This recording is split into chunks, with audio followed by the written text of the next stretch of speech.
It's the dictionary. It's the dictionary. It's the dictionary. It's the dictionary. Dictionary. It's the dictionary. It's the dictionary. Hello, word nerds. Welcome to the dictionary. I am your host, Spencer, and this is episode F241.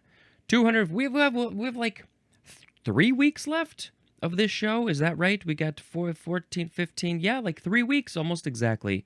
Oh, wow, of this 3 weeks left of the Fs. And then I got to figure out what to do with my life in general. All right, let's get into the first word, which is fulvous. Let's see. Is there another way that you could pronounce this? Is it fulvous? Fulvous or fulvous? Fulvous.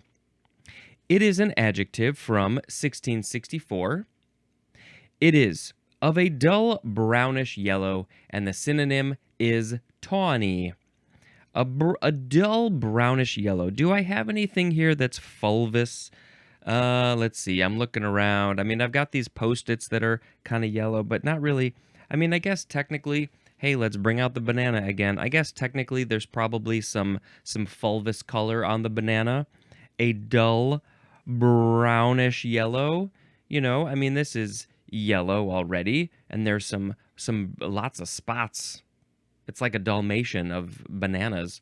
But, you know, there's some, like, light brown parts that maybe that would be fulvous. I don't think I've ever heard of this word. It is from the Latin flavus, which means yellow, and there's more at the word blue for some reason. Yellow and blue? Yellow and blue? What is the connection between yellow and blue? Well, yellow and blue are colors, but they are not complementary colors. They're not next to each other on the color wheel. They're close, but not really. Why would there be more at the word blue? Let's go look at the word blue. What's the etymology of blue? What could it possibly be? And how could that possibly be related to yellow or fulvous? Let's see. Here's blue. Blue. It's a color. Let's see. Oh, it is akin to the Latin flavus. Why, though? I'm not seeing anything that shows a connection. What's the... I mean, maybe the F and the B. Remember, I mentioned a little while back, seems to be some sort of connection between F and B in how maybe English evolved over the years. The F became a B in some contexts. And so flavus maybe became blauus and it became blue. Sure, okay, I guess yellow and blue are word cousins. All right, so that is fulvous, a dull brownish yellow. And now I shall make a sound effect, which will be...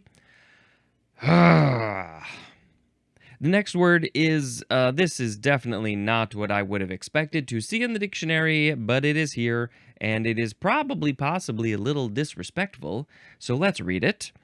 It is Manchu Moustache. This is 3 words. First word is capital F-U. The second word is Manchu, capital M-A-N-C-H-U, and then the word mustache. It is a noun from 1968. This is a long mustache with ends that turn down to the chin. Well, I guess you could sort of describe the recently passed Hulk Hogan mustache as a Fu Manchu mustache because he had that iconic mustache that went across and then just down. But the thing is, does a Fu Manchu mustache have to be detached from the skin? You know, it's attached here above the lip, but then the ends that went down, were they coming from above the lip, or could they be attached to the skin on either sides of the mouth? You know, a Fu Manchu mustache is one thing, but maybe the Hulk Hogan mustache is a whole other thing. They're similar, but they are different, for sure. Yeah, it doesn't specify whether or not it needs to be attached to the skin on the ends. I think most of us are probably aware of this. We've seen this. We've probably said those words. But why is it called Fu Manchu Moustache? Well, it is called Fu Manchu because Fu Manchu is a Chinese villain in stories by Sax Rohmer, and I guess stories by Sax Rohmer, but Sax Rohmer is in quotes, and then in parentheses it says A.S. Ward, who died in 1955. So I'm a little confused as, here we go, Sax Rohmer Fu Manchu books. Let's see. So there were a whole bunch of books by Sax Rohmer. Oh, but maybe Sax Rohmer was a fake name. Let's find out. Let's look. Let's see where Sax Rohmer. We're looking up Sax Rohmer, a name that I never heard. Here we go. AKA Arthur Sarsfield Ward. Real name, but then also known as Michael Fury. So I guess Arthur Sarsfield Ward was Sax Rohmer's real name, and they also used the name Michael Fury. Prolific English novelist, died in... Oh, now this is interesting. Hold on a second. The book says that A.S. Ward died in 1955, but this website says they died in 1959. Uh-oh. Uh-oh, somebody is wrong. Maybe they're both wrong. Interesting. Okay, so yeah, whole bunch of books featuring the master criminal, Dr. Fu Manchu, and he would have had this mustache. And I believe that there were movies made, right? Featuring Fu Manchu, I guess? But they're not calling out Dr. Fu Manchu. I think, Fu Manchu did not go to 10 years of medical school not to be called doctor, so, we got to call it a Dr. Fu Manchu mustache. All right. Well, I learned some stuff, and I don't know what year Ward died, so that's not helpful. But we got to go on to... Next word is fumarase, or fumarase. Fumarase. This is a noun from 1936. It is an enzyme that catalyzes the interconversion of fumaric acid and malic acid, or their salts. So we are going to talk about one of those acids in a few minutes or seconds. It catalyzes the interconversion, as in the Krebs cycle. So I guess I've heard of the Krebs cycle. Is that one of the interconversions, one type of interconversion of the fumaric acid and also the malic acid and also, or possibly, their salts? That's fumarase. It's an enzyme. That's what you gotta know. Next is fumarate. Noun from 1864. It is a salt or ester of fumaric acid, which is, of course, our next word. Fumaric acid or fumaric or fumaric? One of those ways is perfectly fine. Noun from circa 1864. This is a crystalline acid, C4H4O4, found in various plants or made synthetically. You can make it in a lab if you know what you're doing and you have all of the proper equipment. So this word comes from, the New Latin fumaria, which is the genus of herbs. So I guess because it is found in various plants, it is found in those herbs, which is why they took the name. Also, Lower Latin fumaria, which means fumatory, and the Latin fumus, which I think means smoke, and fumatory makes me think of a place where smoke is made, possibly. So yeah, something smoky. Why is this acid connected to smoke somehow? Interesting. Well, if you are really fascinated about that, then I think you should go look up fumaric acid and learn about what's with the smoky thing. Next is fumarole. fumarole. Noun from 1811. This is a hole in a volcanic region from which hot gases and vapors issue. The hot gases and vapors are being spewed out of this hole in a region around a volcano, maybe on a volcano, near a volcano, and so they call it a fumarole. A fumarole is a hole. Fumarolic is an adjective, but where does this word come from? It is from the Italian fumarola. It is also from the Italian dialect, the Neapolitan dialect, probably the same word, from the Lower Latin fumariolum,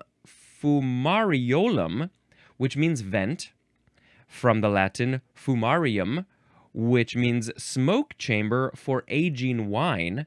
Oh, so when you're aging wine, do you want to put it in a chamber that's filled with smoke? What does the smoke do when you're aging wine?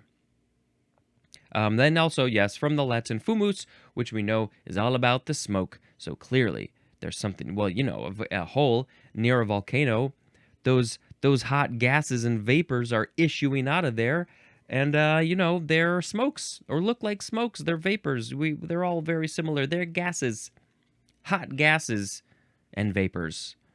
Okay, it's a fumarole. There we go. Now, we got to move on to fumble. First form of fumble. It is a verb from 1534. Starting with intransitive, number 1A. To grope for or handle something clumsily or aimlessly.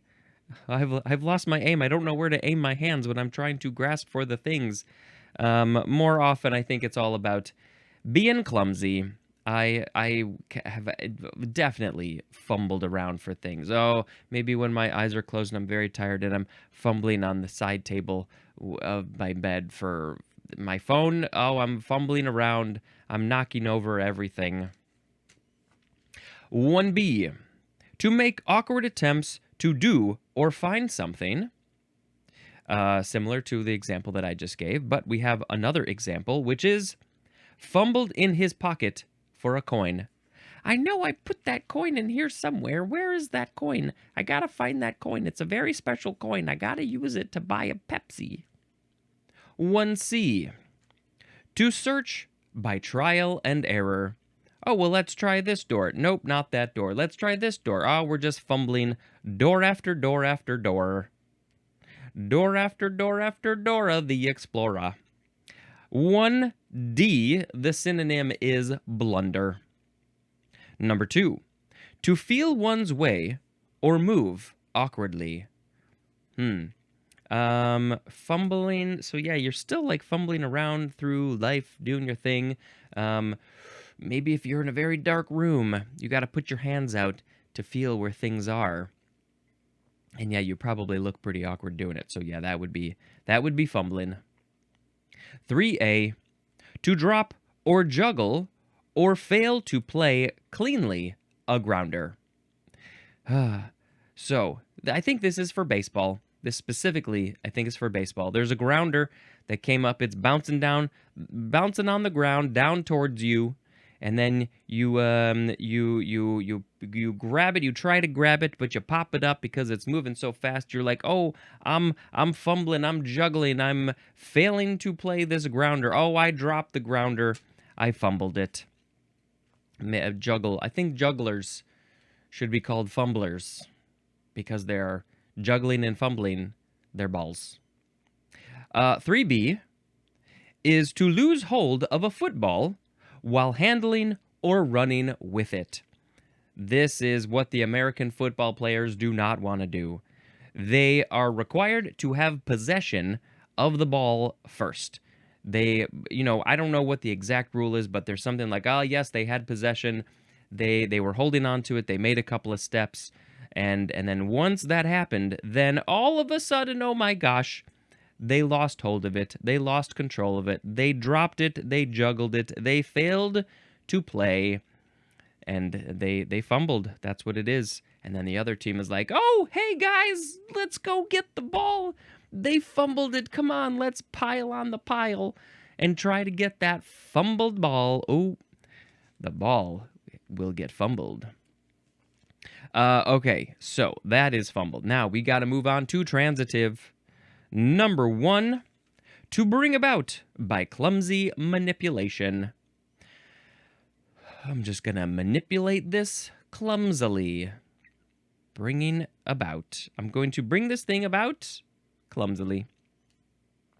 2A, to feel or handle clumsily. I definitely have done some clumsily handling of things in my day. Just like, I dropped it. Oh, what's happened? I'm Mr. Butterfingers over here. Just call me Mr. Butterfingers. Now we have 2B, which is to deal with in a blundering way. The synonym is bungle. Mr. Bungle, Mr. Butterfingers, Mr. Fumble. I have never heard of a Mr. Fumble. I think that should be a thing. Number 3, to make in a clumsy manner. And what are you making? It's your way. Ooh, to make one's way in a clumsy manner. So maybe you're just walking down the street, just bumping into everything, fumbling around, fumbling into people and walls and streetlights. Number 4A, the synonym is misplay, which is one word, misplay. The example is fumble a grounder. Misplay, oh, they did a misplay. 4B, to lose hold of while handling or running. And of course, the thing that you are losing hold of is the football. So here we go. Let's talk about, so this is transitive. You are the football player losing hold of the football. You are fumbling. But if we go back to intransitive, to lose hold of a football while handling or running with it. Similar definitions. I think that intransitive would be the football was fumbled, but the football player fumbled. But the definitions don't really make me think that now. I don't know. I'm confused. Fumbler is a noun, and fumblingly is an adverb. Look at Spencer walking down the street fumblingly, dropping footballs that other people pick up and take and get a touchdown. They score. Let's look at the etymology, probably of Scandinavian origin, akin to the Swedish fumla, which means to fumble. So that's it. Fumble is fumble. The second form of fumble is a noun from 1634. Number 1, an act or instance of fumbling. Number 2, a fumbled ball. Oh, we gotta go pick up the fumble. The fumble. The fumble was fumbled. I'm gonna pick it up so I can go get a score. I love a fumble. The fumbles are probably the most exciting part of a football game, I think. Oh yes, who's gonna get it? You see the ball popping out all over the place. I want to get the ball, and it bounces weird because it's not a round ball. Fumbles. Now we have the first form of the word fume. F-U-M-E. Noun from the 14th century. Number 1A, a smoke, vapor, or gas, especially when irritating or offensive, as in engine exhaust fumes. The fumes coming out of the engine, out the back of the car through that pipe. They are the fumes. Oh, they are so offensive and irritating. I don't want to be smelling that stuff. I was just in a parking garage waiting to leave because it was after a show and I was on almost the top floor, and so I had a very long time to wait. I think it was almost 20 minutes that I was sitting there waiting, and very quickly I said, I am going to shut off my car so I am not well, first of all, so I'm just saving gas. Also, so I'm not exuding out all of these fumes into the garage where there might be some other people standing around. We don't need those extra fumes in our lungs. Also, it was super hot, and I opened the door, So I definitely did not want more fumes coming in. All right, number 1B. An often noxious suspension of particles in a gas, and an example of the gas would be air. Often noxious suspension of particles. These particles, I'm just going to suspend them into the air, and those are the fumes. Number 2, something as an emotion that impairs one's reasoning. The example is, it's a quote, "Sometimes his head gets a little hot with the fumes of patriotism." That is from Matthew Arnold. Sometimes his head gets a little hot with the fumes of patriotism. So let's go back to the definition. The emotion, something like emotions that impair one's reasoning. Oh, I'm just so confused by my emotion of happiness that I can't reason anymore. I have too much happiness. I have fumes of happiness in my head. Well, this doesn't seem like an example that probably gets used very often. But yeah, if you have so much of a certain emotion and you can't do logical things anymore because of that, then those are fumes. The example is, it's not an emotion. It's not talking about emotion. Patriotism, is that an emotion? Fumes of patriotism? I don't know about that. Number 3, a state of excited irritation or anger. This is usually used in the phrase, "in a fume." Oh, I'm in a fume. I'm in a fume. I have such irritation or anger. I am in a fume. Now, I have not heard "in a fume," but I do know that when people fume, which I think will be the next form, they are angry.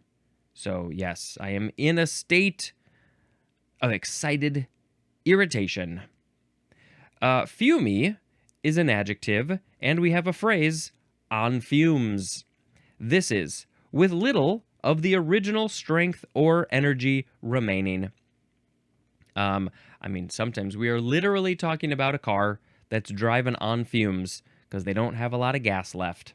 But yeah, sometimes they're like, oh, at the end of the day, I'm just running on fumes. I need to go to bed, but I still have work to do. I have very little strength or energy left. The example is tired ball players running on fumes. Maybe when they're tired and they're running on fumes, they might be fumbling a lot. All right. Anything else about this one? Yes, there is the etymology.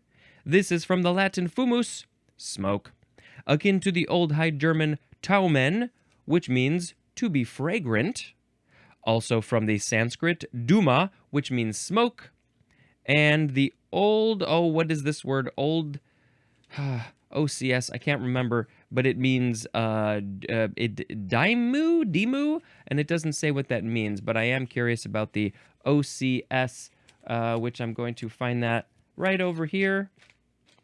It is, there's so many, Old Church Slavic, that's what it was.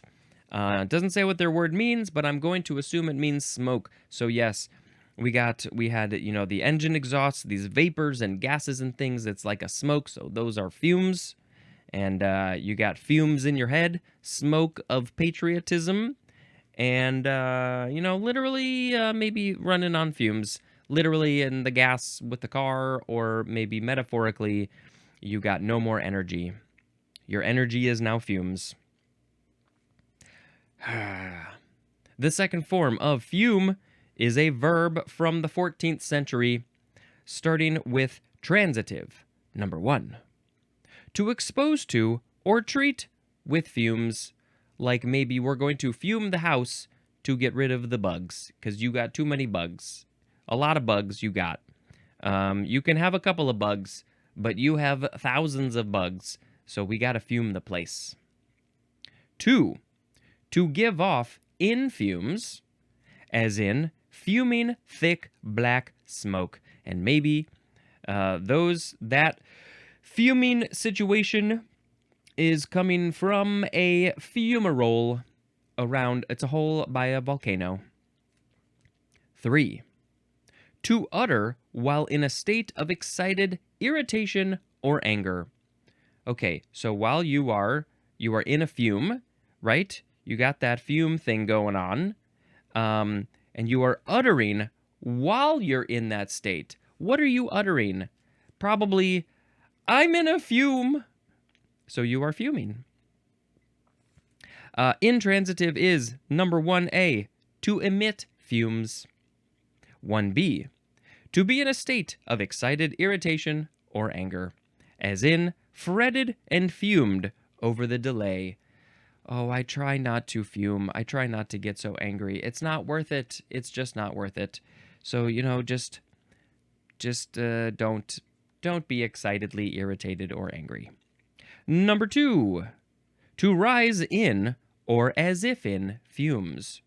To rise in fumes or as if in fumes? What's rising in fumes? Well, smokes, vapors, gases, those are rising in fumes.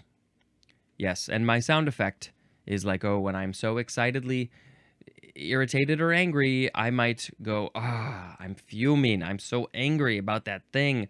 Why did my team fumble? That made me fume. Next is fume or fumet. Yeah, either one is fine. It is spelled F-U-M-E-T. So fume seems like the more proper way to pronounce it. It is a noun from 1906. It is a reduced and seasoned fish, meat, or vegetable stock. So you're making a stock, a liquid, from the fish, the meat, or the vegetables, and it has been reduced down to be now a fume. So this is a French word, and it literally means pleasant aroma, and then in parentheses it says of meat cooking. The pleasant aroma of meat cooking is the fume. Oh boy, I don't eat the meat, but I still appreciate the smell. In fact, I work down the street from a barbecue place, and every once in a while, especially if I'm walking around the area, which is not very common, but if I'm walking, from home or to home or whatever, I smell the fume in the air, the fumes of the meat vapors, and it's a pleasant aroma. So the fume is the pleasant aroma of meat cooking. But we got a little bit more.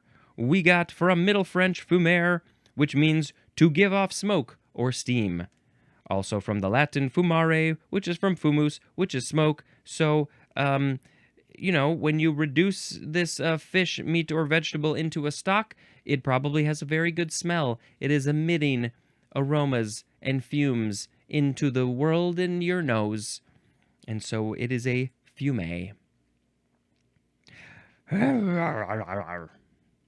Next is fumigant, noun from 1940.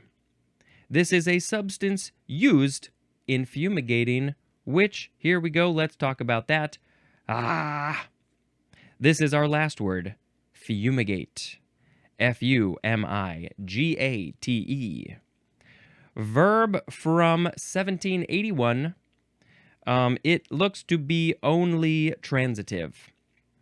It is to apply smoke, vapor, or gas to, especially for the purpose of disinfecting or of destroying pests. Yes, we've got to go fumigate with the fumes. You can see where this word comes from. Fumigation is a noun, and fumigator is a noun. See you later, fumigator. Oh, why don't we say that one? What other words end in gator like that? Fumigator. An alligator, a fumigator, alligator? Oh, boy. That's a thing. All right, what's the etymology of this? We clearly know most of this. There's not really a whole lot more to say. So so it's from the Latin fumigare, okay, which is from fumus, which means smoke, plus igare, which is akin to the Latin agere, which means to drive. So you are driving the smoke into the thing. You are pushing it in there, saying, "Hey, house, here's some smoke. Here's some vapors. Do your thing. We're gonna put a big old tent over you so you can hold on to these vapors, and these pests will then die. And then you got to come in and clean them up. All right. Those were all of the words, and it is now word of the episode time. Time for the best word. Here we go. Today we had fulvous, Manchu Moustache, fumarase, fumarate, fumaric acid, fumarole, fumble, fume, fume, fumigant, fumigate. That's it. All right, which one of these was so good that I must pick it as the word of the episode? I mean, there was some interesting etymology we had. Learned about the pleasant aroma of meats, of meat cooking. Let's see, anything else? I don't think I want to pick Fu Manchu Moustache. You know, these books were not written by an actual Chinese person.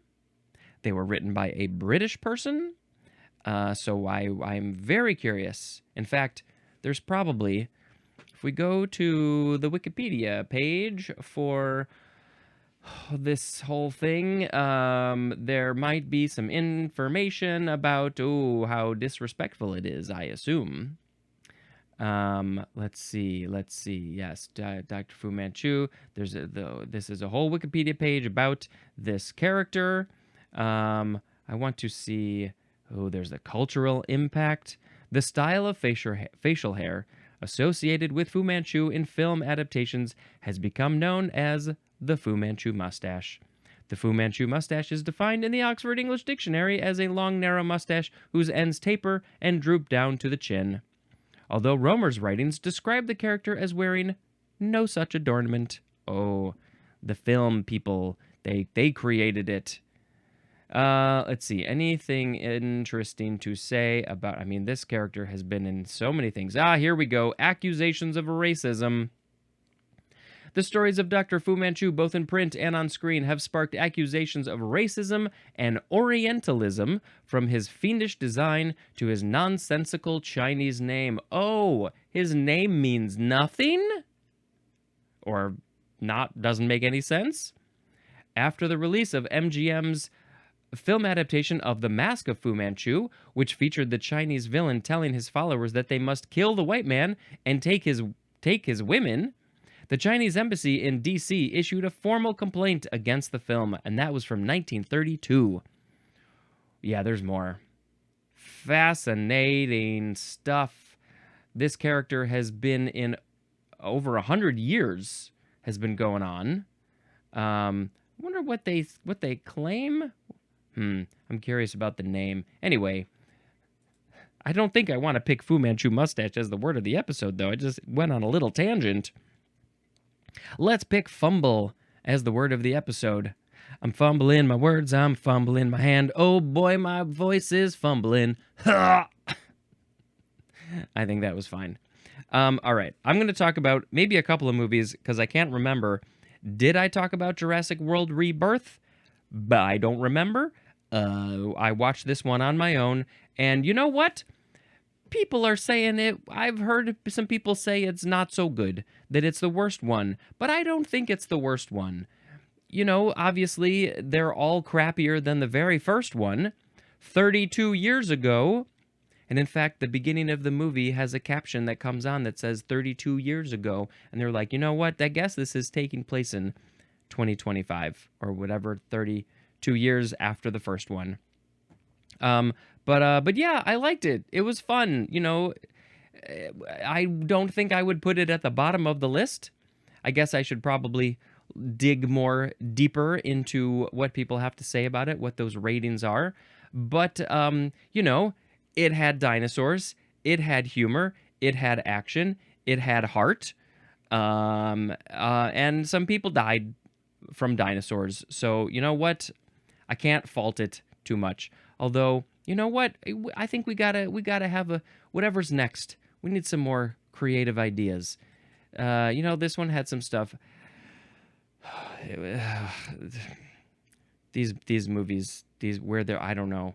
They're the people who are in the movies, you know, those old lab scientists creating mutating, making up dinosaurs because everybody's getting bored with them.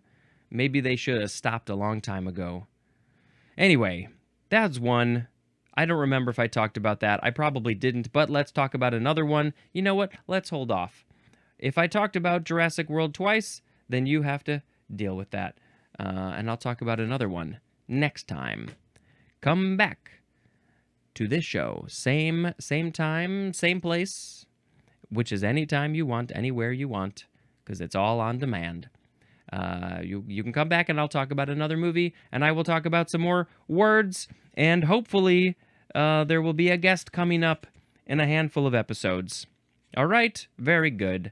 Class, you did great. You passed the test.